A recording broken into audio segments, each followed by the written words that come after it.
xarunta xalane ee magaalada muqdisho ayaa waxaa ka soconaya shir 3 maalmood soconaya oo ay ka qayb galayaan aqoon-yahano Soomaali iyo ajaanib kuwaasoo ka doodaya xaaladda Soomaaliya. Qaramada Midoobay ayaa shirkaasi soo qabanqaabisay aqoon-yahanada oo wax ka qora colaadda iyo nabadda Soomaaliya ayaa tala bixin doona siyaabaha wax looga qabanayo arrimaha ragaadiyay Soomaaliya. Maxamed Xaaji Ingiriis ayaa wax ka barta jaamacadda Oxford ee dalka Britain, waxa aanu ka mid yahay aqoon-yahanada ka qayb galay shirkaasi. khadka telefoonka ee magaalada muqdisho ayaan kula xiriiray goor sii horeysay, waxa aanan marka hore weydiiyey cidda kulankan soo qabanqaabisay.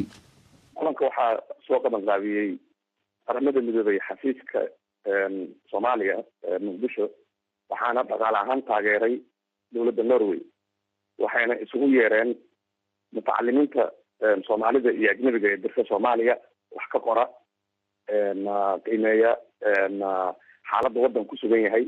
waxaana laga kala yimid dibadda ayaa lasaga keenay. dadkuna wuxuu isugu jiray Soomaali iyo ajnabi. waxay darsaan khilaafka iyo qalalaasaha ka sokow colaadda iyo dhibaatada jirta sida loo xalin lahaa.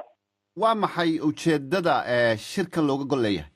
ujeedada ugu weyn waa in la darso khilaafka waddanka ragaadiyey, colaadda daba dheeraatay, mushkiladda laga dhixi kari waayey, kadibna loo helo xal oo mutacalimka Soomaalida iyo kuwa aan Soomaalida ahayn ku howlan inay baaraan darsaan cilmi darsaan oo cilmi baaraan mushkiladda jirta, inay soo jeediyaan wixii ay darsayeen muddada dheer see loo xalin karaa, maxaa xaloo la heli karaa.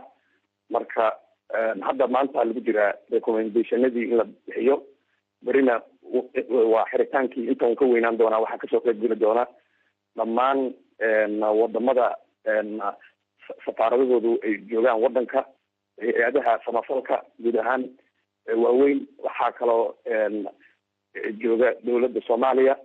tan ugu weyn de waa in dowladdana lala taliyo, ajnabiga ku hoolan waddanka xal uheldiisana lala taliyo. waa tahay Maxamed, sidaan ka warhayna iminka muddo dhowr iyo 20 sano ayaa khilaaf ka taagnaa Soomaalida dhexdeeda.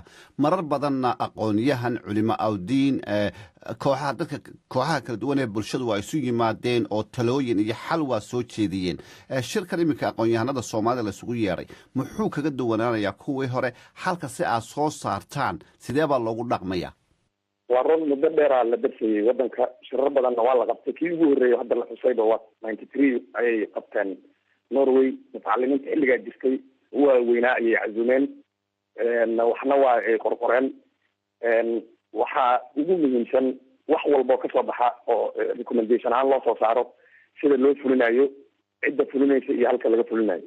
marka waxaa kaloo ayada dhibaatadeedaba leh in wayna mudan in la xuso mutacalimka laftirkiisii iyo mutacalimiinta inaysan isku raacsanayn khilaafka laftirkiisa nooca uu yahay iyo mushkiladda waxa ay tahay. laakiin waxaa hadda akhirkii heshiis lagu yahay bal in consensus la gaaro oo waxa laisu soo dhadhaweeyo. marka inuu shirkan ka duwanaan doono kuwii hore iyo kuwii dambe hadda ma ka caddayn karna, laakiin waxay ku xirnaan doontaa marka sida loo fuliyo iyo waxa ay lagala baxo ayaa wax walba ku xirnaan doonaan muhiimadooda. waa tahay Maxamed, saad sheegtay documentation iyo qoraallo ayaa la gudbiyey. adiga laftaada qoraallo ayaad gudbisay. qoraallada aad gudbisay maxay ka hadlayaan? annaga kayd wuxuu ka hadlayey sida looga bixi kara dhibaatada iyo dhinaca laga wajahayo. marka yaa dhib ku ah hadda wadankii oo hortaagan in nabad laga dhaliyo, sidee lagu dhalin karaa nabadaas, xagee laga marayaa, xagee loo mari doonaa.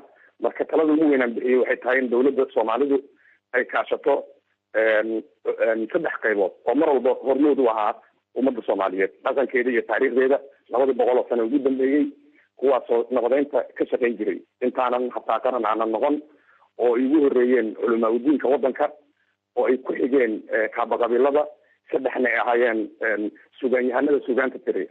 in loo isticmaalo inay dib u heshiisiinta waddanka galaan oo loogu yeero dowladduna dadka noocaas oo kale ay kaashato ay wacto sumcadda badan ku dhexleh ummadda Soomaaliyeed iyo magaca. Maxamed, saad ka warhayso iminka culimo awdiinta lafteedii ayaa kala qaybsan. odayaashii iyo dhaqankii sidii hore iminka dadku uguma dhiirado oo iyaga laftoodii baynu aragnaa inay marar badan ay kooxo kala taageerayaan. marka si kale oo looga wareego ma jirtaa?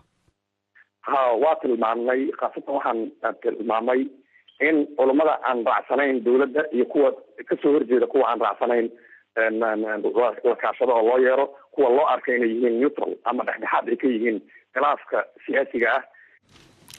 waa hagaag hadalkaasi waxaa u dambeeyey maxamed xaaji ingiriis oo wax ka barta jaamacadda Oxford ee dalka Britain iminkana ku sugan magaalada Muqdisho isagoo ka qayb galaya shir ka socda